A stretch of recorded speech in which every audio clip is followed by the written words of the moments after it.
Everyone, this is HN academy. ఇప్పుడు నేను మీకు ఎక్స్ప్లెయిన్ చేయబోతున్నటువంటి కాన్సెప్ట్ దేని గురించి అంటే, నవోదయ ఎగ్జామ్ రాయడానికి వెళ్ళేటప్పుడు మనం తీసుకువెళ్ళవలసిన డాక్యుమెంట్స్ ఏంటి, నెక్స్ట్ ఇంకా ఏమేమి తీసుకువెళ్ళాలి అన్న దాని గురించి ఎక్స్ప్లెయిన్ చేస్తున్నాను.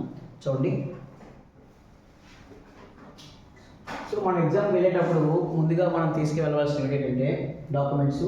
ఆధార్ కార్డ్ తీసుకువెళ్ళాలి, స్టూడెంట్ యొక్క ఒరిజినల్ ఆధార్ కార్డ్ తీసుకొని వెళ్ళాలి. చూడండి, ఒరిజినల్ ఆధార్ కార్డ్ అండ్ అలాగే admit card. So admit card అంటే హాల్ టికెట్ ఏదైతే మనం డౌన్లోడ్ చేసుకున్నామో ఆ యొక్క హాల్ టికెట్ మనం తీసుకొని ప్రింట్ తీసుకొని ఎగ్జామ్ సెంటర్కి వెళ్ళాలి. అలాగే ప్యాడ్ ఒక బ్లాంక్ అనేటువంటి మనం విద్యార్థికి ఇచ్చి పంపించాలి.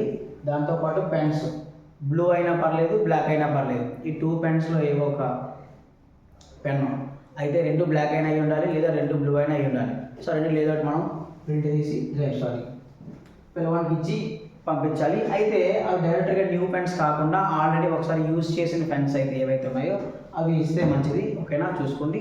సో డైరెక్ట్ కొత్త అనుకోండి, అవి స్మూత్గా ఉండవు, పబ్లిక్ ఇబ్బంది అవుతుంది. సో ఆల్రెడీ యూజ్ చేసిన పెన్స్ ఏవైతే ఉన్నాయో అవి పంపించాలి విద్యార్థికి. దాన్ని బట్టి పెన్సిల్ పంపించాలి. పెన్సిల్ ఎందుకంటే అంటే మెంటల్ ఎబిలిటీ చేసేటప్పుడు మెంటల్ ఎబిలిటీ పైన ఎప్పుడు కూడా పెన్సిల్తోనే డ్రా చేయాలి. సో అప్పుడైతే మనకు క్లియర్గా ఉంటుంది. దాంతోపాటు వాటర్ బాటిల్. సో విద్యార్థికి మధ్యలో వాటర్ అయితే వేసినప్పుడు తాగాలనిపించినప్పుడు వెంటనే వాటర్ తాగడానికి వాటర్ బాటిల్ ఇవ్వండి. అది కూడా ట్రాన్స్పరెంట్ వాటర్ బాటిల్ ఇవ్వాలి. ఓకేనా, క్లియర్. సో ఇవాళ ఎగ్జామ్కి వెళ్ళేటప్పుడు మన విద్యార్థికి ఇచ్చి పంపించాలి. క్లియర్ కదా. సో ప్రతి ఒక్కరికి నేను చెప్పింది అర్థమైంది అనుకుంటున్నాను. ఒకసారి జాగ్రత్త చూసుకోండి. ఓకేనా, థ్యాంక్ యూ.